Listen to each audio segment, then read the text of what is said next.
সুবহানাল্লাহ আলহামদুলিল্লাহ লা ইলাহা ইল্লাল্লাহ সুবহানাল্লাহ আলহামদুলিল্লাহ লা ইলাহা ইল্লাল্লাহ।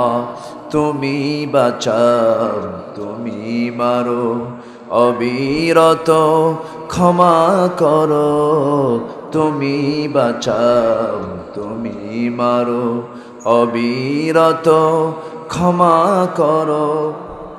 ধরার যে জন তাকেই ধরো, ধরার যে জন তাকেই ধরো, তোমার মুঠোয় সবই আল্লাহ। সুবহানাল্লাহ আলহামদুলিল্লাহ লা ইলাহা ইল্লাল্লাহ সুবহানাল্লাহ। আমার ভাইয়েরা, আমার বন্ধুগণ, আল্লাহ রাব্বুল আলামিন যদি এই কিতাবটা না দিতেন, সবচাইতে বেশি অসহায় হয়ে আমরাই পড়ে যেতাম। কারণ আমি যদি আমার মালিককে না চিনতে পারি, এর চাইতে বড় বিপদ আর কিছুই হতো না। আমি কোথা থেকে এসেছি, আবার আমি কোথায় চলে যাব, আমাকে কে বানিয়েছেন, কি জন্য বানিয়েছেন, এই দুনিয়াতে কেন পাঠিয়েছেন, সকল প্রশ্নের জবাব যে কিতাবে পাওয়া যায়, সেই কিতাবই হচ্ছে আজকের আলোচনার মূল কিতাব। বলি আলহামদুলিল্লাহ। সেই কালাম, যে কালামের কাছে আপনার জীবনের সকল প্রশ্নগুলো আপনি প্লেস করবেন, উপস্থাপন করবেন। প্রশ্ন করতে করতে আপনি ক্লান্ত হয়ে যাবেন, কিন্তু কোরআন জবাব দিতে কখনো ক্লান্ত হবে না। জোরে বলে সুবহানাল্লাহ। সম্মানিত ভাইয়েরা, এখানে আল্লাহ তাআলা ইয়া আইয়ুহা মানে হরফে নেদা দিয়ে ডাক দিয়েছেন। হে আল্লাযীনা আমানু, যারা ঈমান এনেছো, আল্লাযীনা যারা আমানু ঈমান এনেছো, হে ঈমানদারেরা। এখানে আমরা যারা বসে আছি, এখানে কেউ কি কোনো বেঈমান আছে? আসতে কয় বেঈমান আছে? কিন্তু একটা হাদিস আছে, আখিরি জামানায় এমন একটা সময় আসবে, ইউসবিহু মুমিনান ওয়া ইউমসি কাফিরান। সকালবেলা ঈমান থাকবে, বিকেলবেলা ওই লোকটা কাফের হয়ে যাবে। আমার কথা কি বোঝা যায়? তাহলে আমরা যারা ঈমানের দাবি করছি, সবাই তো আমরা কেউ তো বলি না যে আমার ঈমান নাই। ঈমান আছে আমার, নামাজ নাই, তো কি হয়েছে? আছে না এরকম? আছে না? ঈমান আছে আমার, গাঁজা খাই, তো কি হয়েছে? ঈমান আছে আমার, সুদ খাই, তো কি হয়েছে? আছে না নাই? আচ্ছা, তাহলে সুদ খাওয়া ঈমানের অনুকূলের কাজ না সাংঘর্ষিক কাজ? হ্যাঁ, ঈমান বান্ধব না, ঈমানের সঙ্গে সাংঘর্ষিক। আচ্ছা, পিতামাতার অবাধ্যতা, এটা কি ঈমানের সঙ্গে বন্ধুসুলভ না সাংঘর্ষিক? সাংঘর্ষিক। জেনা করা, এটা কি ঈমানদারের কাজ হতে পারে? আসতে বলে কাজ হতে পারে? হতে পারে না। তাহলে আমরা যারা ঈমানের দাবি করছি, ঈমানদারের দাবি করতে গেলে অবশ্যই সেই ঈমানদারের ভিতরে গুণ থাকার দরকার আছে না নাই? গুণ ছাড়া ঈমানদার আর গুণ সহ ঈমানদার তফাৎ আছে না নাই? আমলবিহীন ঈমান আর আমলওয়ালা ঈমান তফাৎ আছে না নাই? আমার ভাইয়েরা, আমলওয়ালা ঈমানদার হতে হবে। আল্লাহ তাআলা বলছেন, ঈমান যদি আনতে পারো, আমলে সালিহ যদি করতে পারো, লা নুদিউ, নষ্ট করব না তোমাদের কোন আমলনামা। আমি তোমার কোন আমলকে ব্যর্থতায় পর্যবসিত করব না। আমি তোমার ঈমানকে, আমি তোমার আমলকে পুরস্কার স্বরূপ আমি তোমাকে এটার জন্য বিনিময়ে জান্নাত দিয়ে দেব। শর্ত হলো বান্দা আমার যে হুকুম আহকামগুলো আছে একটা হুকুমকে অস্বীকার করা যাবে না, কোনো কবিরা গুনাহ করা যাবে না। আবার এমন কিছু গুনাহ আছে যে গুনাহগুলো আমি আল্লাহ কখনো মাফ করব না, সেই গুনাহগুলো করা যাবে না। আমি তোমাকে জান্নাত দিয়ে দেব, কিন্তু এই সমস্ত গুনার ধারে পাশে পরিকল্পিতভাবে যাওয়া যাবে না। আল্লাহ তাআলা সুন্দর করে বান্দাকে সেই বিষয়গুলো জানিয়ে দিচ্ছেন। এখানে কিছু বিষয় আল্লাহ তাআলা নির্দেশনা দিয়েছেন। এখানে এক নম্বর নির্দেশনা দিয়েছেন, ইয়া আইয়ুহাল্লাযীনা আমানু লা তাখুনুল্লাহা ওয়ার রাসূল ওয়া তাখুনু আমানাতিকুম ওয়া আনতুম তা'লামুন। জোরে বলুন আল্লাহু আকবার। ঈমানদারেরা, লা তাখুনুল্লাহা ওয়ার রাসূল, তোমরা আল্লাহকে এবং রাসূলের সাথে, তোমরা আল্লাহর সাথে এবং রাসূলের সাথে বিশ্বাসঘাতকতা করো না। তার যে হুকুমগুলোকে তোমরা অমান্য করতে যেও না, তার যে সমস্ত বিধানগুলো আছে সেই বিধানের সঙ্গে তোমরা অবাধ্যতার সৃষ্টি করো না, অবাধ্যতা পোষণ করো না। এই বিশ্বাসঘাতকতা যদি করে থাকো, এমনটা যদি হয়ে থাকে, তোমাদের জন্য মারাত্মক বিপদ বহন করবে, বিপদ এসে যাবে। আমার ভাইয়েরা, বিশ্বাসঘাতকতা মানে আল্লাহ সুদকে হারাম করেছেন না হালাল করেছেন? আজকের সমাজে অনেক হাজি আছে সুদের কারবার, মনে হয় বরুড়ায় নাই, আছে আছে, বরুড়াতেও আছে। হজ করতে যাওয়ার সময় যখন হজে যাবি, সে দেখে আমার জীবনের সকল কামাইগুলো অবৈধ। সে হজটাকে বৈধ করার জন্য করে কি, পৈতৃক বাবার কাছ থেকে যে সম্পত্তি পাইছে সেই সম্পত্তি কিছু বিক্রি করে, বিক্রি করার টাকা জমা করে এজেন্সিতে দিয়া বলে, ভাই আমার সারা জীবনের যত কামাই সবগুলো হারাম, জমি বিক্রি করার টাকা আমার হজটা যেন কবুল হয়ে যায়। দেখছেন কি চালাকি, এরকম আছে না? আচ্ছা আমার ভাইরা, এরকম কৌশল কি আল্লাহ জানেন না?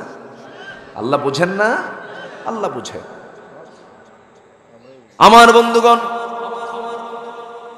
আমার ভাইরা, হজের ফরজ ইবাদত আপনি পালন করতে গেলেন, কিন্তু আপনি সুদ ছাড়তে পারলেন না, টেকনিক করলেন, বাবার সম্পত্তি বিক্রি করে আপনি হজে গেলেন। কিন্তু সহি বর্ণনা, নামাজ পড়েও ওই সমস্ত বান্দাগুলো জান্নাত পাবে না যার অবৈধ ইনকাম দিয়ে কামানো, তার দেহে রক্তটা অবৈধ কামাই দিয়ে কামানো, এই অবৈধ কামাইয়ের কামানো গড়ানো রক্ত দিয়া, দেহ দিয়ে, মাংস দিয়া, এই বডি দিয়া নামাজে দাঁড়ালে তার নামাজ কবুল হবে না। এবং হারাম খাদ্য যে ব্যক্তি উপার্জন করবে, তার জন্য নামাজ পড়েও সে জান্নাত কখনো পাবে না, জাহান্নাম যাবে সে। আরেকটা বিষয় হলো উকুকুল ওয়ালিদাইন। আলা উনাব্বিউকুম বিআকবারিল কাবাইর। রাসূল বললেন, সাহাবীরা, আমি কি তোমাদের কি বড় বড় কিছু কবিরা গুনার কথা বলবো নাকি? রাসূল বললেন, যখন সাহাবীরা বললেন, ইয়া রাসূলুল্লাহ আপনি বলেন। রাসূল বললেন, এক নাম্বার শোনো, আল ইশরাকু বিল্লাহ, আল্লাহর সঙ্গে শরীক স্থাপন করা। নাম্বার 2 হলো উকুকুল ওয়ালিদাইন, পিতামাতার সঙ্গে খারাপ আচরণ করা, রূঢ় আচরণ করা।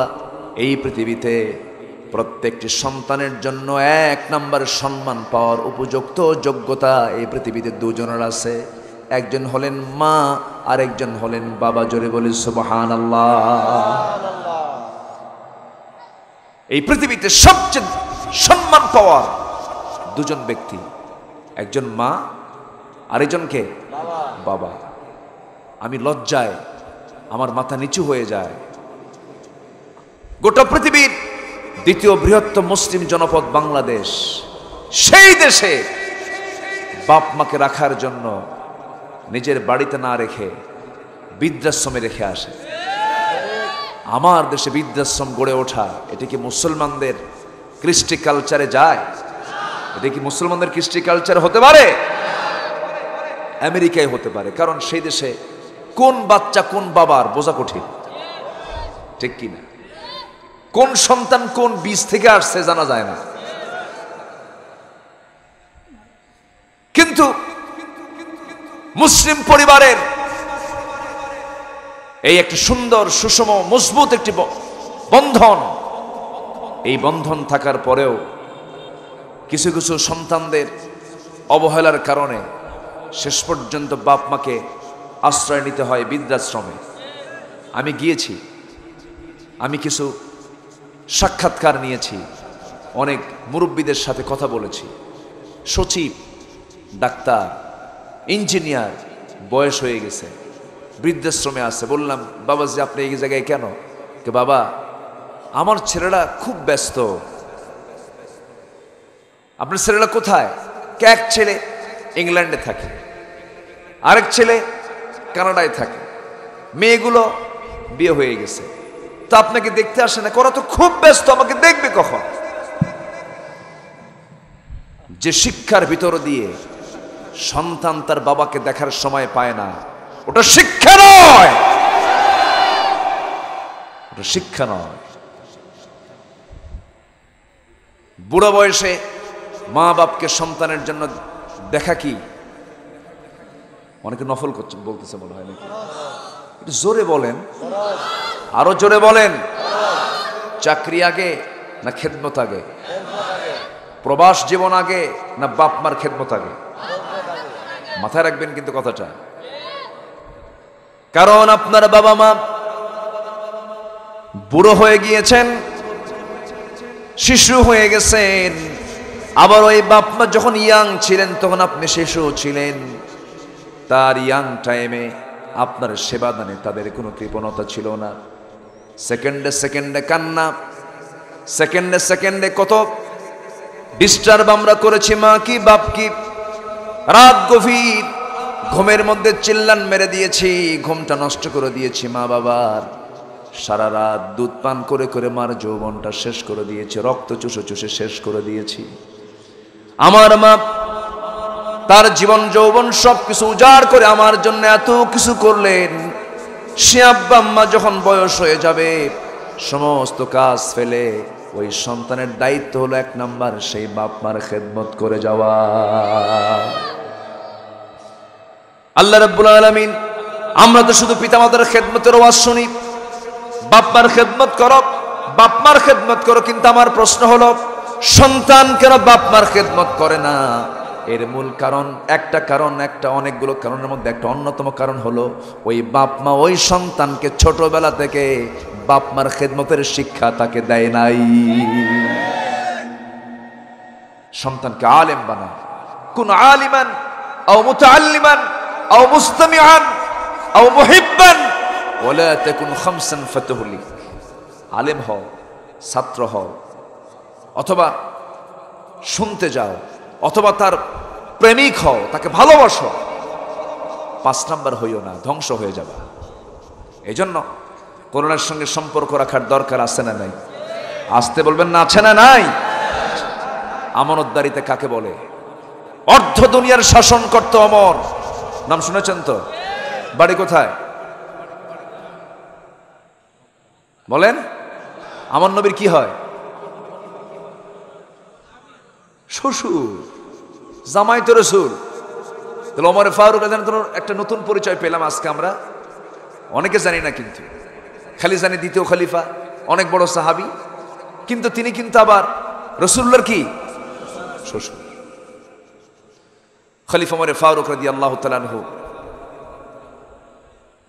এত বড় দামি মানুষ ছিলেন। অনেকদিন আগে এক মাহফিলে বললাম, ওমর ফারুককে চিনেন? এক ছেলের সামনে থেকে দাঁড়ায় কয়, হ্যাঁ হুজুর চিনি। কে? আমাদের বাড়ির দোতলায় ভাড়া থাকে। কি কথা কি বল? আচ্ছা, আমি তাকে বললাম, তোমাকে ধন্যবাদ, তুমি তোমার এলেম থেকে যথেষ্ট উত্তর তুমি দিয়েছো। কিন্তু এই ওমর কি সে ওমর? আল্লাহু আকবার। ওমর যে রাস্তায় যায় সে রাস্তায় শয়তান যায় না। কঠিন একজন মানুষ ছিলেন, নীতিতে তিনি অটল ছিলেন। যা বলতেন হক কথার উপরে টিকে থেকে কথা বলতেন, ওটা কি বাস্তবায়ন করতেন। কেউ তাকে পামপট্টি দিয়া, এখন তো নেতারা যত পাম দিবেন সে তত ফলে, ঠিক কিনা বলেন। রাসূল বলেছেন তোমার সামনে যে তোমার প্রশংসা করে তার মুখে মাটি মারো, তার মুখে কি মারো? মাটি মারো। রাসূল বলেছেন এই কথা। সামনে সামনে প্রশংসা যে করতে আসবে তার মুখে কি মারো? মাটি মারো। ওমর ফারুক রাদিয়াল্লাহু তাআলা আনহু অর্ধ দুনিয়ার শাসনকর্তা, যেদিন তিনি ক্ষমতা পেলেন সেদিন থেকেই তিনি শুকাতে লাগলেন, শরীরটা তার খারাপ হতে লাগলো, জীর্ণ শীর্ণ ক্ষীণকায় হয়ে গেলেন। খাবার নিয়মিত হয় না, ঘুম নিয়মিত হয় না। সাহাবে কেরাম বলছেন আমিরুল মুমিনিন, এমন করে জীবন চালালে তো আপনি অসুস্থ হয়ে পড়বেন, এমন আপনার অবস্থা কেন? সঙ্গে সঙ্গে তিনি বলছেন তোমরা যে আমাকে দায়িত্ব দিয়েছ, তোমরা যে আমাকে আমানত দিয়েছ, এই আমানতের খেয়ানত করলে পরে কিন্তু আমাকে জাহান্নাম যেতে হবে। এই দায়িত্ব আমাকে স্বাস্থ্যহীন করে তুলেছে। কিন্তু দুঃখজনক হলো সত্য, আমার দেশের যারা ক্ষমতা ছাড়া থেকে ক্ষমতা যখন পায়, স্বাস্থ্যের তাদের উন্নতি হয় না অবনতি হয়? আগে তেল দিত এই জায়গায়, পেট থাকতো পিঠের কাছে, যখন ক্ষমতা পায় তখন পেট চলে যায় সামনে, আরো এক হাত আগায়া যায়। ঈদের দিন কোলাকুলি হয় না, হয় পেটা পেটি। কি হয়? পেটা পেটি। আমার ভাইয়েরা, আমার বন্ধুগণ, সাইয়েদনা ওমর ফারুক রাদিয়াল্লাহু আনহু কি টেনশন, কি তার দায়িত্বের জবাবদিহিতা ছিল দেখুন, এবং তারা জনগণের সঙ্গে কত ডিপলি মিশে যেতেন তাও দেখেন। একটা ছোট্ট ইতিহাস মনে পড়ে গেল। সেই সময়ে প্রধান যানবাহন ছিল, দ্রুতগামী যানবাহন ছিল ঘোড়া। প্রত্যেকটা বাড়িতে ঘোড়া থাকতো, দামি দামি অনেক ঘোড়াগুলো থাকতো। ওমরে ফারুকের মনে চিন্তা হলো একটা ঘোড়া কিনতে হবে আমার। বাজারে চলে গেলেন, ঘোড়া কিনলেন, টাকা বিনিময় করলেন, টাকা দিয়া ঘোড়া কিনে হাতের মধ্যে নিয়ে ঘোড়ার উপরে চললেন। কয়েক মাইল যাওয়ার পরে দেখা গেল ঘোড়ার একটা পা অকেজ হয়ে গেছে, আর উঠতে পারে না। ওমরে ফারুক রাদিয়াল্লাহু আনহু সঙ্গে সঙ্গে ওই ঘোড়াওয়ালার কাছে চলে এলেন। ঘোড়াওয়ালাকে ডাক দিয়ে বলছেন, ঘোড়াওয়ালা তুমি আমাকে ঠকাইছো, তুমি আমাকে এমন ঘোড়া কেন দিলা যে ঘোড়াটার পা ঠিক নাই, এই ঘোড়াটা আমি নেব না। সঙ্গে সঙ্গে ঘোড়াওয়ালা বলছে, আমিরুল মুমিনিন আপনি যে কথাটা আমাকে বললেন এই কথাটা আমার কাছে বৈধ মনে হচ্ছে না। কি মনে হচ্ছে না? এই কথা বলার ক্ষমতা এখন আছে? এই কথা আমার জন্য আমার কাছে বৈধ মনে হচ্ছে না। কেন? আমি যখন আপনাকে ঘোড়াটা দিয়েছিলাম, টাকাটা নিয়েছিলাম, আপনি তো বুঝে নিয়েছেন ঘোড়ার সমস্ত হাত, সমস্ত পা গুলো, দেহগুলো সব আপনি অবজার্ভ করে নিয়েছেন, যেহেতু কেনা বেচা হয়ে গেছে। এরপর আপনার দায়িত্বে যখন চলে এসেছে, ঘোড়া তো অসুস্থ হতেই পারে, আপনি কেমন করে বলছেন এই ঘোড়াটা আপনি আমাকে ফেরত দিবেন? আমি ঘোড়া ফেরত নেব না। ওমরে ফারুক খেপে গেলেন না, ক্ষমতার প্রয়োগ দেখালেন না, মুস্কি হাসি মেরে বললেন, ঘোড়াওয়ালা তুমিও নাগরিক আমিও নাগরিক, চল আমরা আদালতে যাই। কোথায় যাই? আদালতের বিচারক যা ফয়সালা দেবে সেই ফয়সালা আমি মেনে নেব। চলে গেলেন আদালতে। আদালতে যাওয়ার পরে আদালতের যিনি কাজী, বিচারপতি, ওমরে ফারুক রাদিয়াল্লাহু আনহুকে দেখা মাত্রই কাজীর চেয়ার থেকে দাঁড়ায় গিয়ে বলছে, আমিরুল মুমিনিন আপনার মতো ব্যক্তি কেন আদালতে, আজ কি হয়েছে আপনার? তিনি বলছেন, বিচার ও কাজী সাহেব, ও বিচারক, আমি একটা বিচার নিয়ে আপনার কাছে হাজির হয়েছি। কি সমস্যা বলেন? আমি ঘোড়া কিনেছি, অকেজ ঘোড়া আমাকে দিয়েছে, আমি ঘোড়া ফেরত দিতে চাই, সেই ঘোড়াটা ফেরত নিতে চায় না। এবার তিনি ওই ঘোড়াওয়ালার কাছ থেকেও জবানবন্দি নিলেন, কথাগুলো শুনলেন। কথাগুলো শোনার পর এবার কাজী শুরাইহ ইবনুল হারিস আল কিন্দি রাহমাতুল্লাহ আলাইহি, যিনি একটানা ৬০ বছর তিনি কাজীর দায়িত্ব পালন করেছেন, যিনি একাধারে ৩ জন খলিফার তিনি বিচার করেছেন। কজন খলিফা? ৩ জন খলিফার বিচার করেছেন, এর মধ্যে ওমর ফারুক একজন। এবার তিনি বলছেন, আমিরুল মুমিনিন আপনি আমাকে যে বিচারের জন্য আপনি আমার কাছে এসেছেন, আপনি অর্ধ দুনিয়ার শাসনকর্তা হতে পারেন, কিন্তু আমি তো বিচার আপনাকে দেখে করতে চাই না, আমি বিচার করব হলো সততা দেখে, ন্যায় দেখে, কোনটা ন্যায় সেই দিকে তাকে আমি বিচারটা করব। আমিরুল মুমিনিন, আমি আপনাকে একটা প্রশ্ন করতে চাই। কি প্রশ্ন? আপনি আমার সামনে দাঁড়িয়ে সুস্থ অবস্থা এখন কথা বলছেন, 10 মিনিট পর আপনি সুস্থ থাকবেন, তার কি কোনো গ্যারান্টি আছে নাকি? না, গ্যারান্টি নাই। তাহলে আপনি যে ঘোড়াটা কিনেছেন, ঘোড়া কেনার পর আপনার মালিকানায় চলে আসার পর যদি অসুস্থ হয়ে যায়, সেই ঘোড়াটা আপনি কেমন করে ব্যাগ দিবেন? এই আদালত আপনার পক্ষে রায় না দিয়া ঘোড়াওয়ালার পক্ষে রায় দিয়ে দিল। একটু আস্তে বলে সুবহানাল্লাহ, জোরে বলে সুবহানাল্লাহ। ওমর ফারুক রাদিয়াল্লাহু তাআলা আনহু একটা কথাও বললেন না, পাল্টা কোনো যুক্তিও দেখালেন না। বিচারকের রায় তিনি মেনে নিলেন, সোজা তিনি আদালত চত্বর থেকে বের হয়ে পড়লেন। পরের দিন মজলিসে শুরার বৈঠক হলো, বিশেষ একটা কার্যনির্বাহী বৈঠক হলো। সেই বৈঠকের মূল সিদ্ধান্ত দিতে গিয়া ওমর ফারুক বললেন, গতকালকে একটা আমার বাস্তবতার আমি সম্মুখীন হয়েছিলাম, বিচারকের মুখোমুখি হয়েছিলাম। ওই বিচারকটা আমি ওমর আমার খেলাফতের দিক না তাকায়া, আমার সম্মান মর্যাদার দিকে না তাকায়া সে সুষ্ঠু ন্যায় বিচার করে দিয়েছে। আমি আজকে এই বৈঠকে সিদ্ধান্ত দিলাম, প্রস্তাব দিলাম, সুরাইকে ওই জায়গার কাজী না বানায়া তাকে গোটা দেশের বড় কাজীর পদ দিয়ে দিলাম। আল্লাহু আকবার বলেন। তাহলে আগের আদালতে খলিফার বিরুদ্ধে রায় আসলে তার পদোন্নতি হতো, আর এখনকার আদালতে যদি খলিফার বিরুদ্ধে কোনো রায় আসে পদোন্নতি হয় না দেড় সারা হয়? মাশাআল্লাহ। এগুলো হচ্ছে আমানত। এগুলো কি বলেন? বিচারকের কাছে বিচার হচ্ছে একটা আমানত। বিচার করতে নিয়ে ব্যক্তিকে দেখা যাবে না, দেখতে হবে আইনকে, ঠিক কিনা? আল্লাহ তাআলা বান্দাকে হুকুম করছেন, ঈমানদারেরা, ওয়াতাখুনু আমানাতিকুম, আমানতের খেয়ানত কখনো করবা না। যে পদে তুমি আছো সেই পদেই থেকে আমানতটাকে রক্ষা করবে। আমানত যে ভঙ্গ করবে সে মুনাফিকের কাতারে চলে যাবে। আমার ভাইরা, আরেকজন সাহাবী সাইয়েদনা আলী রাদিয়াল্লাহু তাআলা আনহু যুদ্ধের ময়দান থেকে ফিরে আসার সময় তার হাতে একটা লৌহ বর্ম ছিল। সেই লৌহ বর্মটা তার হাত থেকে হেরে যায়।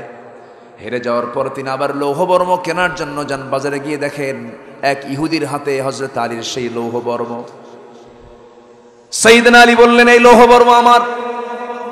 ইহুদি কয়, না এটা আমার, না এটা আমার, না এটা আমার। দুজন তর্ক লাগতে লাগতে দুইজনই চলে গেছে আদালতে। কাজী ঈশ্বরের সামনে যখন হযরত আলী যখন দাঁড়ায় গেছেন, হযরত আলী ছিলেন খুব মেধাবী মানুষ, খুব বিচক্ষণ মানুষ। সামনে দাঁড়ায় গিয়া বলতেছে, ও বিচারক, আমি আসছি আপনার আদালতে। সামনে দাঁড়ায় বলছেন, আপনি আমার আদালতে আপনি এসেছেন, আপনি একজন বড় মহান ব্যক্তি, কি সমস্যা বলুন। সঙ্গে সঙ্গে তিনি বলছেন, দেখুন এটা আমার লৌহ বর্ম, সে চুরি করে নিয়ে আসছে, সে স্বীকার করে না। এই কথা শোনা মাত্রই বিচারক বলতেছি, কাজী শুরাই বলতেছি, ও ইহুদি, এটা কি তোমার বর্ম নাকি? হ্যাঁ, এটা আমার বর্ম। আলী বলতেছেন, না এটা আমার বর্ম। এবার তিনি বলছেন, আমিরুল মুমিনিন, এই বর্ম যদি আপনার হয়ে থাকে, এই লৌহ বর্ম যদি আপনার হয়ে থাকে, আপনার এই লৌহ বর্মটা যা আপনার, তার সাক্ষী কে কে আছে? এবার তিনি বলছেন, এটা সাক্ষী হলো আমার ছেলে দুইটা, হাসান হুসাইন। এই কথা শোনা মাত্রই তিনি বলছেন, ছেলের সাক্ষী বাবার জন্য হবে না, বাবার সাক্ষী ছেলের জন্য হবে না, অন্য কোনো সাক্ষী আপনি হাজির করেন। তিনি বলছেন, অন্য কোনো সাক্ষী আমার নাই। সঙ্গে সঙ্গে তিনি বলছেন, আমিরুল মুমিনিন, আমি আপনার পক্ষে রায় দিতে পারলাম না। আল্লাহু আকবার বলেন। তিনি আস্তে করে মুস্কি হাসি মেরে আদালত থেকে বের হয়ে আসলেন, কিচ্ছু বললেন না। ইহুদি দূর থেকে দেখতেছি,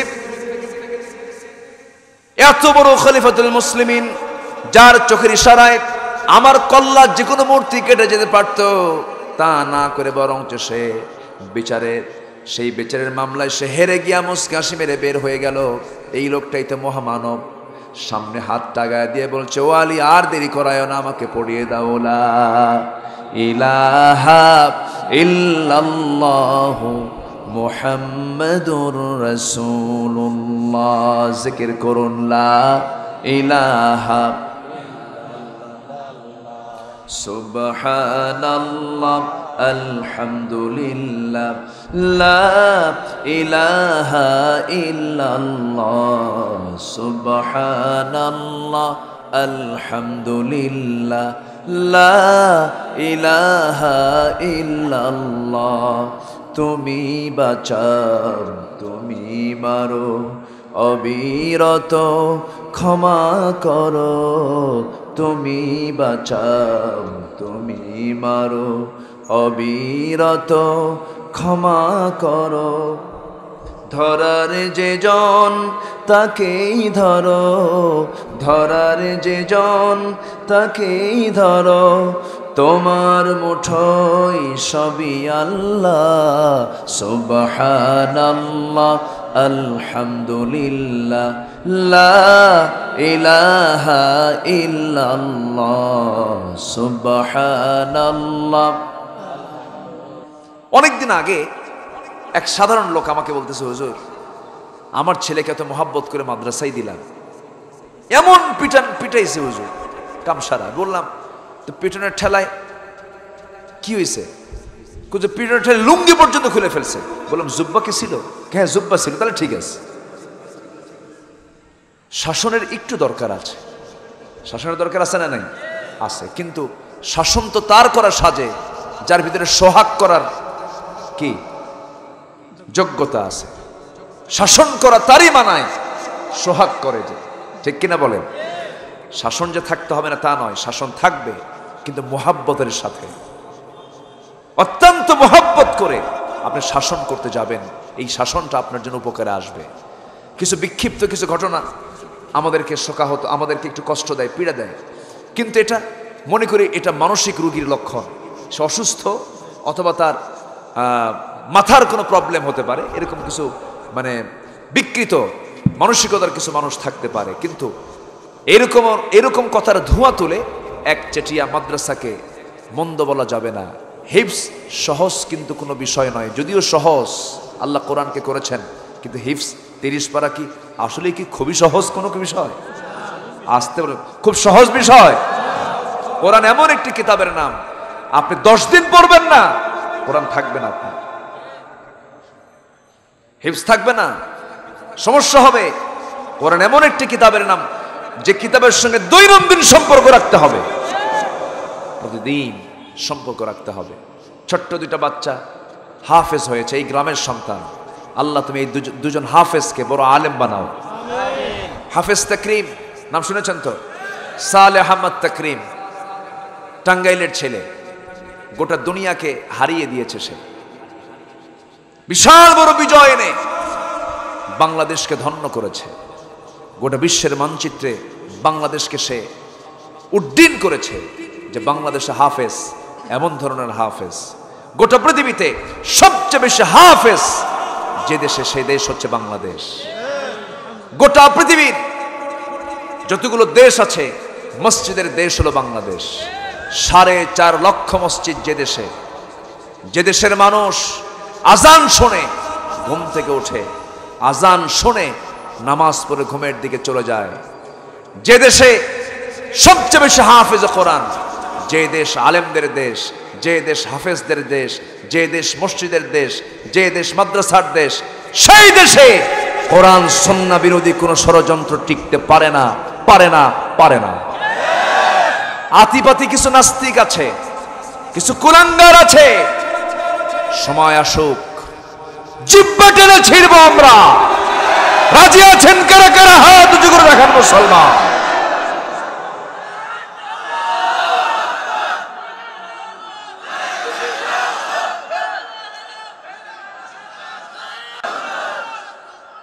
আল্লাহ তুমি সবার হাতকে কবুল করো, জোরে বলি আমিন, আরো জোরে আমিন। আল্লাহ তাআলা এবার বলছেন ওয়ালামু, জেনে রেখো। কার কথা? কি সুন্দর। এবং জেনে রেখো আমাদের খেয়ানত কিন্তু করা যাবে না, আগের আয়াতে বলা হলো। এরপরে বলতেছেন আন্নামা আমওয়ালুকুম ওয়া আওলাদুকুম ফিতনাতুন ওয়া আন্নাল্লাহা ইনদাহু আজরুন আযীম। নিঃসন্দেহে তোমার এই দুনিয়ায় চলতে গিয়া তোমাকে আল্লাহ তাআলা যে মাল দিয়েছেন, যে সম্পদ দিয়েছেন, আদরের যে সন্তান তোমাকে দিয়েছেন, এটা বড় পরীক্ষার বিষয়। এই পরীক্ষায় ফেল করা যাবে না। সন্তানের সুখের জন্য সুদের কারবার করে কিনা বলেন? সন্তানের সুখের জন্য অন্যের জমি দখল করে, সন্তানের সুখের জন্য হরিলুট করে, 2 নম্বরই করে। আল্লাহ বলছেন তোমার আমানত রক্ষার ক্ষেত্রে সবচেয়ে বড় তোমার জন্য বিপদের কারণ হয়ে যাবে কিন্তু সম্পদ, সবচেয়ে বড় বিপদের কারণ কিন্তু হয়ে যাবে তোমার সন্তানগুলো। অতএব এই সন্তান, এই সম্পদ তোমাকে দিয়েছি, এই পরীক্ষায় যেন তোমার কোনো ফেল না আসে। কার কথা? আসতে বলবেন না, কার কথা? আল্লাহর কথা। আমার ভাইয়েরা, এরপরে আবার ইমানদারকে ডাক দিয়ে আল্লাহ নিজে আরেকটা ওয়াজ করতেছেন, আরেকটা কথা বলে দিচ্ছেন, বান্দা শোনো। আল্লাহ বলছেন, ইয়া আইয়ুহাল্লাযীনা আমানু ইন তাত্তাকুল্লাহ ইয়াজআল লাকুম ফুরকানা। জোরে বলুন আল্লাহু আকবার। আল্লাহ তাআলা বলছেন, ইমানদাররা শোনো, তোমরা যদি আল্লাহকে ভয় করতে পারো, আল্লাহর হুকুমগুলোকে যদি মানতে পারো, আল্লাহ বলছেন তাকওয়ার মতো যোগ্যতা তোমার যদি হাসিল হয়ে যায়, ইয়াজআল লাকুম ফুরকানা, আল্লাহ তাআলা বলছেন অবশ্যই তিনি তোমাদের মাঝে হক এবং বাতিলকে চেনার যোগ্যতা তিনি দান করবেন। তাকওয়া অর্জন করতে পারলে পরে 3টা পুরস্কার। কয়টা পুরস্কার বলেন? 3টা পুরস্কার। 1 নম্বর হলো হক বাতিল চিনতে পারবে, সে কোনটা হক কোনটা বাতিল সে চিনতে পারবে। নাম্বার 2 হলো ওয়ায়ুকাফির আনকুম সাইয়্যাতিকুম, আল্লাহ বলছেন তুমি যদি এই তাকওয়া অর্জন করতে পারো, আমি তোমার সমস্ত ভুল ভ্রান্তিগুলোকে দূর করে দেব। একটু জোরে বলে সুবহানাল্লাহ। আমাদের মনে কারো ভুল টুল নাই? ভুল আছে, দোষ আছে। মানুষ যার নাম তার দোষ আছে না নাই? ভাষার সৌন্দর্য এটা কার দান? আসতে বলবেন না, কার দান? আল্লাহর দান। আপনি যত শুদ্ধ করে কথা বলুন না কেন, কিছুক্ষণ কথা বলতে নিলেই টের পাওয়া যায় এটা কোন এলাকার মাল, ঠিক কিনা? ধরা পড়ে যায়। কেন করেছেন আল্লাহ তাআলা এটা? আপনি রংপুর থেকে এসে নোয়াখালী মাস্তানি করবেন, কতক্ষণ কথা বলবি তুই, ধরা পড়ে যাবি তুই রংপুর, ঠিক কিনা? আল্লাহ তাআলা সবগুলোকে একটা আঞ্চলিকভাবে ভাগ করে দিয়েছেন। চায়নার মানুষ এই দেশে আসলে টের পাবে না মানুষ, কিন্তু এই দেশি মাল না, চায়না থেকে আসছে। মিশর থেকে কোনো লোক যদি আসে, ওর চেহারায় প্রমাণ করবে এই দেশে মানুষ না সে। এগুলো কার কার কার কার কার করে দেওয়া? আল্লাহর করে দেওয়া। সন্ত্রাসী করবা, ধরা খেয়ে যাবে। তুমি তো এলাকার মানুষই না। এই নতুন করে এই লোকটা ঢুকলো কেমনে? সম্মানিত ভাইয়েরা, তাহলে তাকওয়ার মতো গুণ যদি আমরা অর্জন করতে পারি, তাহলে ভালো মন্দ বোঝার যোগ্যতা আল্লাহ তাআলা আমার ভিতরে দিয়ে দিবেন। আমার সমস্ত ভুল ভ্রান্তি আল্লাহ তাআলা মিটায় দিবেন, সব মাফ করে দিবেন। জোরে বলে সুবহানাল্লাহ। শুধু তাই নয়, আবার আল্লাহ তাআলা আরো স্পষ্ট করে বলছেন আরেকটা তোমার জন্য পুরস্কার হয়ে যাবে, সেটা হলো ওয়ায়াগফির লাকুম যুনুবাকুম, তোমার জীবনের যত গুনাহ তুমি করেছো সমস্ত গুনাহগুলোকে আমি আল্লাহ মাফ করে দেব। কোন গুনাহ আমি তোমার রাখবো না, গুনাহমুক্ত করি, ভুল ত্রুটি মুক্ত করে দিয়ে আমি তোমাকে জান্নাতের উপযোগী করে দেব। আর একমাত্র উত্তম প্রত্যাবর্তন স্থল হলো কার কাছে ফিরে যাওয়া? ওয়াল্লাহু ইনদাহু হুসনুল মাআব, আল্লাহর কাছেই ফিরে যাওয়াটা হলো উত্তম প্রত্যাবর্তন স্থল। এছাড়া এর চাইতে উত্তম জায়গা আর দ্বিতীয়টা হতে পারে না। আল্লাহর কাছে আমরা ফিরে যাব, যেহেতু ফিরে যাব আমাকে অবশ্যই 1 নম্বর গুণ অর্জন করতে হবে, সেটা হলো তাকওয়ার মতো গুণ আমাকে আপনাকে অর্জন করতে হবে। এরপর আল্লাহ তাআলা তার রাসূলকে একটা ঘটনার দিকে নিয়ে গেলেন। এই সূরা নাযিল হয়েছে মদিনায়। কোথায়? এবং মদিনায় যখন নাযিল হয়েছে সেই সময় আবার তিনি মক্কার প্রসঙ্গে টেনে রাসূলকে সান্ত্বনা দিয়ে বলছেন, ও হে রাসূল, আপনাকে আমি সেই সময়ের কথা মনে করে দিচ্ছি। আল্লাহ তাআলা তার রাসূলকে বলছেন, সূরা আনফালের 30 নম্বর আয়াতে বলছেন, وَإِذْ يَمْكُرُ بِكَ الَّذِينَ كَفَرُوا لِيُثْبِتُوكَ أَوْ يَقْتُلُوكَ أَوْ يُخْرِجُوكَ وَيَمْكُرُونَ وَيَمْكُرُ اللَّهُ وَاللَّهُ خَيْرُ الْمَاكِرِينَ জোরে বলুন আল্লাহু আকবার। হে রাসূল, আপনি সেই সময়ের কথা স্মরণ করুন যখন ওয়াইদ, যে সময় ইয়ামকুরু বিকাল্লাযীনা কাফারু, মকর করেছিল, কৌশল করেছিল। মকর করা মানে কি করা? কৌশল করা। কৌশল করেছিল আল্লাযীনা কাফারু, যারা অস্বীকার করেছে আল্লাহকে। উতবা, শাইবা, মুগীরা, আবু জেহেল, ওয়ালিদ, এই সমস্ত কাফেররা যখন আপনার ব্যাপারে কৌশল করেছিল, মকর করেছিল, লিউসবিতুকা, আপনাকে বন্দী করার জন্য। রাসূলকে বন্দী থাকেন নাই? থাকেন নাই বন্দী? 3.5 বছর। কত বছর বলেন? এই 3.5 বছর আমাদের দেশের জেলখানাগুলোতে বিড়ি আছে না নাই? সিগারেট আছে না নাই? মাঝে মাঝে গাঁজাও পাওয়া যায়, জেলখানার ভিতরে বউ পাওয়া যায়। এমন রেকর্ড আছে, জেলখানায় আরামে থাকা যায়, ফ্যান আছে, লাইট আছে, সব কিছু আছে। এটা হচ্ছে দুনিয়ার জেলখানা। কিন্তু আমার নবীজি জেলখানায় থেকেছেন, খাবার তো দূরের কথা, মাসের পর মাস চলে গেছে, সাহাবীরা কোনো খাবার পান নাই। মাসের পরে মাস চলে গেছে, না খেয়ে দিনগুলো পার করে দিয়েছেন। কথাও বন্ধ, খাওয়াও বন্ধ, লেনদেন বন্ধ, ব্যবসা বন্ধ। পাহাড়ের পদদেশে তাদেরকে বয়কট করে রাখা হয়েছে। কোনো কথা নাই, যোগাযোগ নাই, কিচ্ছু নাই, ব্যবসা বাণিজ্য কিচ্ছু নাই। আবু জেহেল সিটি মেয়র, আবু জেহেল মক্কা নগরের সিটি মেয়র, কিন্তু সেই সিটি যে মেয়র হয়েছে নির্বাচন করে নয়, চুরি কইরা। ঠিক কিনা? কি করে? জোর করে। এই আবু জেহেল করলো কি? রাসূলকে ওই বয়কটের মধ্যে ফেলে দিল। একজন চাচা ছিলেন নবীজির, যদিও কাফের কিন্তু ভদ্র কাফের, আবু তালেব বলল, আবু জেহেল, আমি যদিও তোর দল করি, কিন্তু মুহাম্মাদের এই বিরুদ্ধে অন্যায় আচরণ আমি সহ্য করতে পারবো না।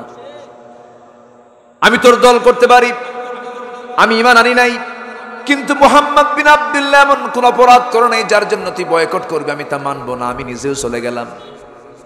এই শিব আবু তালেব নিজেও 3.5 বছর জেল খেটেছেন, কষ্ট স্বীকার করেছেন, নবীর জন্য অনেক মুজাহাদা করেছেন। এত কিছু করার পরও কিন্তু তিনি জান্নাত পাবেন না, তার কারণ তার মধ্যে কি নাই? তাহলে ঈমান থাকার দরকার আছে না নাই?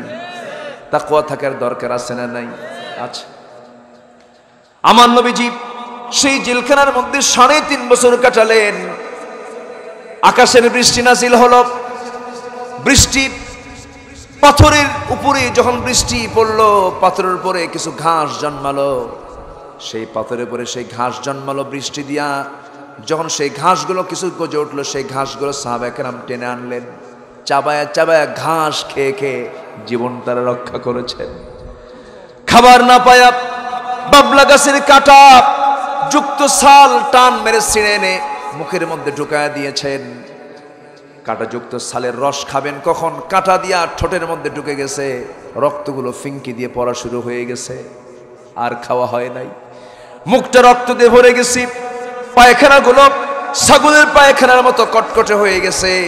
এত কষ্ট কুরাইশরা তাদেরকে দিয়েছে, এরপরও তারা জীবনের শেষ সিদ্ধান্ত নিয়েছেন, হাসতে হাসতে জীবন দেব কিন্তু ঈমান দেব না। হে রাসূল, আপনাকে বন্দী করার ষড়যন্ত্র তারা করেছিল। আও ইয়াকতুলুক, আপনাকে হত্যা করার জন্য তারা প্ল্যান করেছিল। রাসূল যে রাতে হিজরত করেছেন সে রাতেই তাকে হত্যার পরিকল্পনা করেছিল তারা। দারুন্নাদর বৈঠকে সব সিদ্ধান্ত নিল, আজকে গিয়ে মুহাম্মদ বিন আব্দুল্লাহর কল্লা কেনে হাজির করবে, বিশাল পুরস্কার তাকে দেওয়া হবে। সেই রাতেই আল্লাহ বলছেন, আমার হাবিব আপনার জন্য মক্কা থাকা যাবে না, আপনি হিজরত করে মদিনায় চলে যান। আমার নবীজি কাউকে কোনোদিন একটা চড়ও মারলেন না, কোন আইল ঠেললেন না, কোন জমি দখল করলেন না, কাউকে কটু কথা বললেন না, কারোর সম্পদে হানা দিলেন না, কিচ্ছু করলেন না। কিন্তু তাকে কেন হত্যার পরিকল্পনা করা হলো, তাকে কেন জেল খাটানো হলো, তাকে কেন এরকম করে বাড়ি থেকে বের করে দেওয়া হলো? একমাত্র কেবলমাত্র কারণ হলো তিনি বলেছেন, ও দুনিয়ার মানুষ, এই দুনিয়াতে কারো গোলামি চলবে না, গোলামি চলবে একমাত্র আল্লাহ তাআলা। জোরে বলে সুবহানাল্লাহ। সুদের কারবার চলবে না, জেনার কারবার চলবে না, সমাজ অবৈধ কোনো কার্যকলাপ চলবে না, আল্লাহর বিধানের বাইরে কোনো বিধান চলবে না, মদের বোতল চলবে না। মদ বুঝি আজকে আমার দেশে নাই? আসতে বলবেন না, আছে না নাই? জেনা বুঝি নাই? জেনাও আছে, মদও আছে, সুদের কারবারও আছে, যেটা আবু জেহেলদের যুগেও ছিল। তাহলে আবু জেহেলদের যুগটা ছিল প্রাচীন জাহিলিয়াত, এখন হয়ে গেছে নব্য জাহিলিয়াত। যে যত বড় সুদখোর তার সমাজে তত বড় বেশি দাম, ঠিক কিনা বলেন? আর যে যত বড় চোর তার সমাজে দাম বেশি, আর যে যত বড় লুচ্চা তার নেতৃত্ব বেশি, ঠিক কিনা? আমার নবীজি যখন এই জাতীয় কথা বললেন, জেল খাটলেন, বন্দিত্ব জীবনে থাকলেন, সাইয়েদেনা ওমর ফারুক রাদিয়াল্লাহু আনহু তিনিও সেই শিব আবু তালেবে থেকেছেন। আমার নবীজির মেয়াদরের দুলালি ফাতিমা রাদিয়াল্লাহু তাআলা আনহা অল্প বয়সে দুনিয়া থেকে বিদায় নিয়েছেন। আমার নবীর ইন্তেকালের মাত্র 6 মাস পরে তিনি দুনিয়া থেকে বিদায় নেওয়ার মূল কারণ হলো ওই যে জেলখানায় জেল খাটতে খাটতে খাবার না পায় অসুস্থ হয়ে গেছে। আমার ভাইয়েরা, আমার বন্ধুগণ, দিন তেমনি এমনি আসে নাই। এরপরে কি হলো? দেশ ছাড়লেন, হিজরত করে চলে গেলেন মদিনার দিকে। সাহাবে কেরাম কি রাসূলকে ছেড়ে দিয়েছেন নাকি? রাসূল যখন হিজরত করলেন, পরের দিন সকালবেলা ওমর ফারুক রাদিয়াল্লাহু তাআলা আনহু ঘুম থেকে জাগা পেয়ে নবীর বাড়ি চলে গেছেন, রাসূল নাই। তরবারি উন্মুক্ত করে আবু জেহেলের সামনে দাঁড়ায় বলতেছে, আবু জেহেল শোনো, আমি খাত্তাবের ছেলে ওমর বলছি, সত্যি করে বলো তো আমার প্রাণের চেয়ে প্রিয় আমার নবী কোথায়? আবু জেহেলকে আমি জানি না। তুই জানিস না কেন? আল্লাহু আকবার বলবেন না? বুকে কি পরিমাণ সাহস! তুই কেন জানিস না? তুই মক্কার সিটি মেয়র, আমার রাসূলকে তুই লুকোচুরি করেছিস, আমার রাসূলের কোনো ক্ষতি হলে পরে আমি তোকে ছাড় দেব না। এমন অবস্থায় আবু জেহেল করলো কি, তার উচ্ছৃঙ্খল কিছু যুবকদেরকে লেলিয়ে দিল। ওমর ফারুক তরবারি বের করে বললেন, কোন এই মক্কার কোন যুবকটা আছো তার স্ত্রীকে বিধবা করতে চাও? কোন যুবকটা আছো তার মাকে সন্তান হারা বানাতে চাও? আমার সামনে আর স্বামী তরবারি দিয়ে মোকাবেলা করে আমি তাকে জাহান্নামে পাঠায় দেব। আল্লাহু আকবার বলো। আমার নবীজি হিজরত করে চলে গেছেন। ওমর ফারুক বললেন, ও মক্কার কুরাইশরা, আমার সম্পদ লাগবে না, আমার বাড়ি লাগবে না, ঘর বাড়ি কিচ্ছু লাগবে না, আমার খেজুর বাগান লাগবে না, রাসূল শূন্য মক্কায় আমার থাকার কোনো প্রয়োজন নাই। যে নগরে রাসূল নাই সে নগরে ওমরও থাকবে না। ওমরও হিজরত করে মদিনার দিকে চলে গেল। আল্লাহু আকবার বলেন। আব্দুর রহমান ইবনে আওফ রাদিয়াল্লাহু তাআলা আনহু বিশাল বড় ধনী, মক্কায় বসে বিশাল বড় তার ব্যবসা।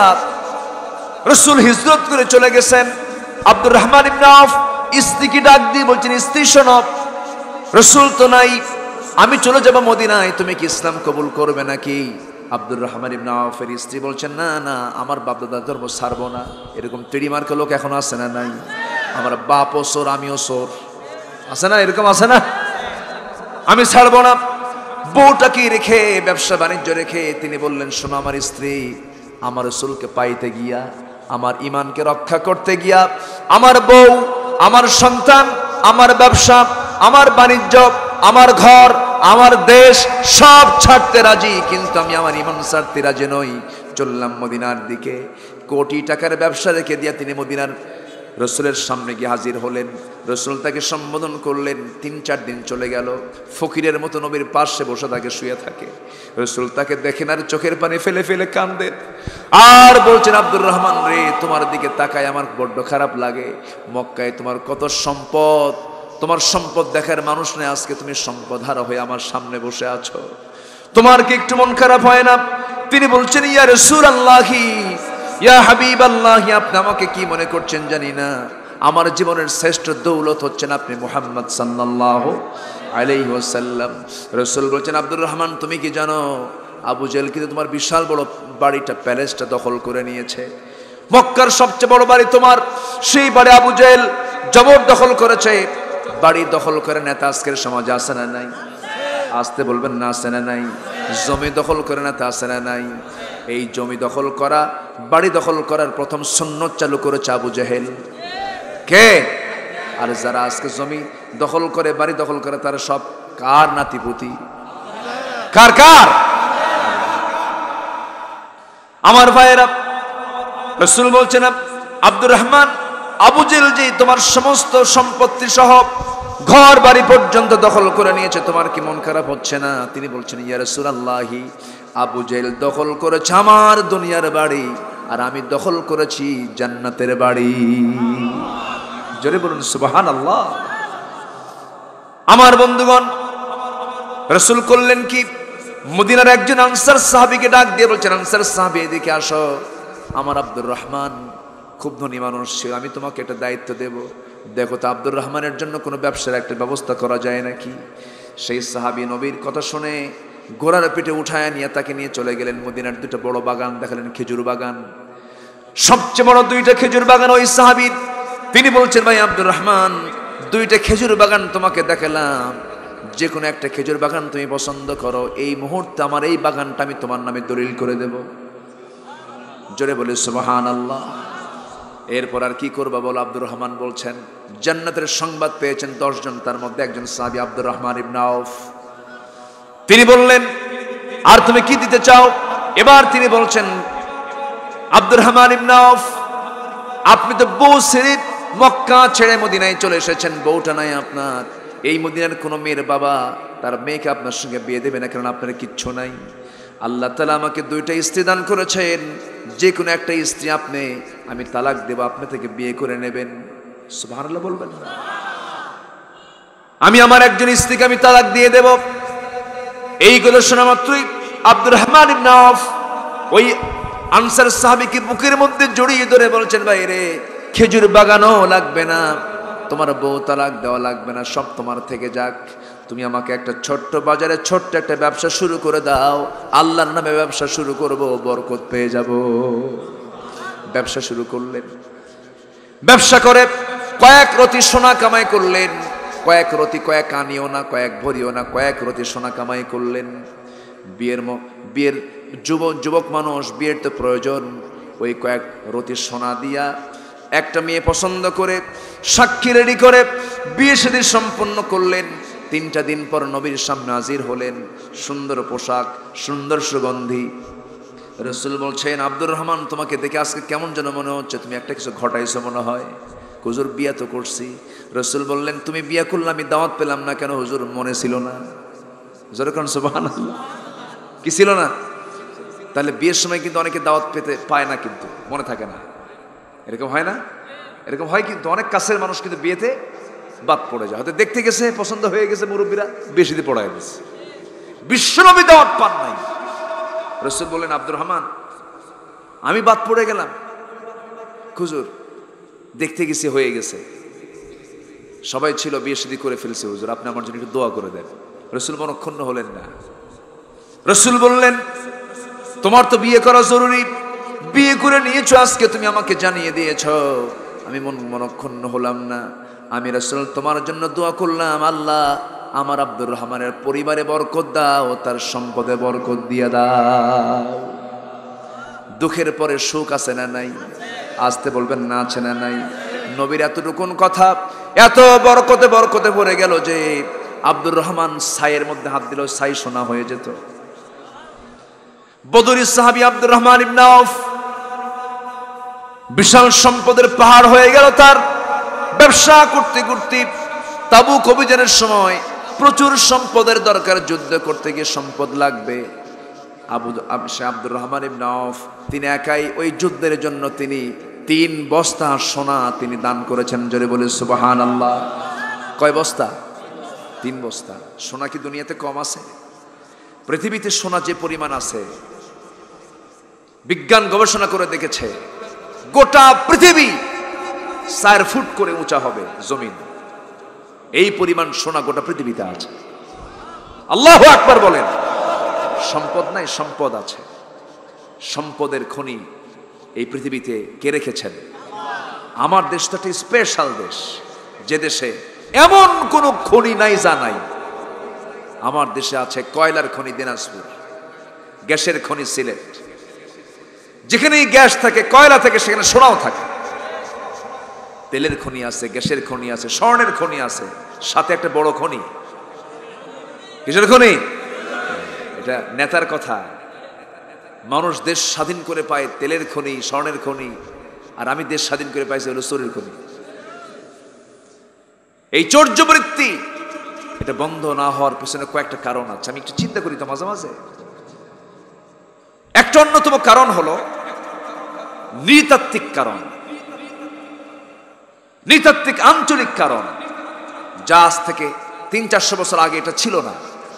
নবাব সিরাজউদ্দৌলার পতনের পর এই বাংলা, বিহার, উড়িষ্যা শাসন করেছে কারা?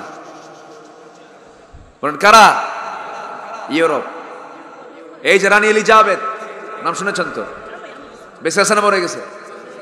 মরে গেছে। এই রানী এলিজাবেথ, এরাই এই দেশকে শাসন করেছে। ওই সময় এই দেশের মানুষ যা খেত, ইউরোপ তার চোখেও দেখতো না। এই দেশের মানুষের প্রত্যেক বেলা খাবারে ঘি আর মাখন ছাড়া তারা খাবার খেত না। এবং এই সাবকন্টিনেন্টে যে পরিমাণ সম্পদ ছিল, গোটা পৃথিবীর 4/1 সম্পত্তি এই উপমহাদেশে ছিল। বিশাল সম্পদের পাহাড় ছিল মুসলমানদের। সব চুরি কইরা, সব কিছু লুটপাট করে ইউরোপের সভ্যতা গড়ে উঠেছে। ওরা হলো চোর। ওরা কি? ওরা কি? চোর। ওদের কাছ থেকে আমাদের শেখার কিচ্ছু নাই। এখনো চুরির উপরে আসে না নাই? ইরাকে হামলা করেছে কিসের জন্য? বলেন কিসের জন্য? আফগানে হামলা করে ব্যর্থ হয়েছে, ওটা হামলা করেছে ওখানে আরেকটা খনিজ পদার্থ নেওয়ার জন্য, যেটা যুদ্ধক্ষেত্রে ইউজ হয়। সেই সমস্ত খনিগুলোকে দখল করার জন্য তারা এই সমস্ত হামলাগুলো করেই যাচ্ছে। সম্মানিত ভাইরা, ওদের কাছ থেকে আমাদের শেখার কিচ্ছু নাই। তো নৃতাত্ত্বিক কারণ হচ্ছে ওই যে 200 বছর ব্রিটিশরা যে শাসন করলো এই দেশ, এই শাসনের ফলে মিশ্রিত হলো এই এলাকার মানুষের সাথে ইউরোপের মানুষগুলো এসে মিশে গেল। পর্তুগিজরা আসলো, ফ্রান্সের কি বলে ফরাসিরা আসলো। সব মানুষের মিশ্রণে এই জাতিটা হয়ে গেল এক জাতি, না মিশ্র জাতি। এই জন্য চোর, ডাকাত সব আমার দেশে আছে না নাই? এটা হচ্ছে নৃতাত্ত্বিক কারণ। ঐতিহাসিক কিছু কারণের জন্য এই সিচুয়েশনটা আছে। তবে হ্যাঁ, এটা ইসলাম এলাও করে না। ইসলাম বলে যদি কোনো বান্দা ইসলামকে মানে সে ভালো হয়ে যাবে। আমরা ইসলামকে মানবো। জোরে বলি ইনশাআল্লাহ, আরো জোরে বলি ইনশাআল্লাহ। অনেক কথা হয়ে গেল, আমরা আর কথাকে বাড়াতে চাচ্ছি না। রসুলকে বলা হলো, হে রসুল, আপনাকে বন্দি করবে, হত্যার পরিকল্পনা করেছে। আও ইউখরিজুক, আপনাকে বের করে দেওয়ার সিদ্ধান্ত নিয়েছে। ওরা ষড়যন্ত্র করেছে, ওরা কৌশল করেছে। ওয়ায়ামকুরুল্লাহ, আল্লাহ কৌশল করেছেন। শেষে আমি আল্লাহ আপনাকে বিজয় দিয়েছি। আল্লাহু আকবার বলেন। হকের বিজয় আছে না নাই? আসতে বলবেন না, আছে না নাই? আজকে যারা মাজলুম, আগামী দিনে তারা মাজলুমের কাতারে থাকবে না, তারা শাসনের কাতারে থাকবে। জোরে বলি ইনশাআল্লাহ। কারণ এটা হচ্ছে ঈমান ঝালাই করে নেওয়ার মাধ্যম। আল্লাহ, তুমি আমাদের সকল মাজলুম ভাইদেরকে ধৈর্য ধরার তৌফিক দাও। কোরআন সুন্নাহ অনুযায়ী আমার দেশের মুসলমানকে চলার তৌফিক দাও।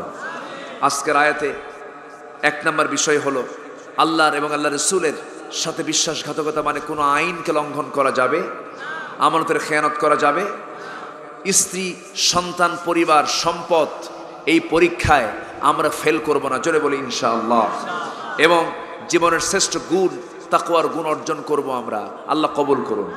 এবং নাম্বার 4 হলো হতাশা নয়। বন্দি, জেলখানা, হত্যা, দেশত্যাগ, হিজরত, এগুলো কৌশল হতে পারে, কিন্তু আসল কৌশল কার? বিজয় কে দিবেন? আল্লাহ দিবেন। আল্লাহ তুমি সবাইকে কবুল করো।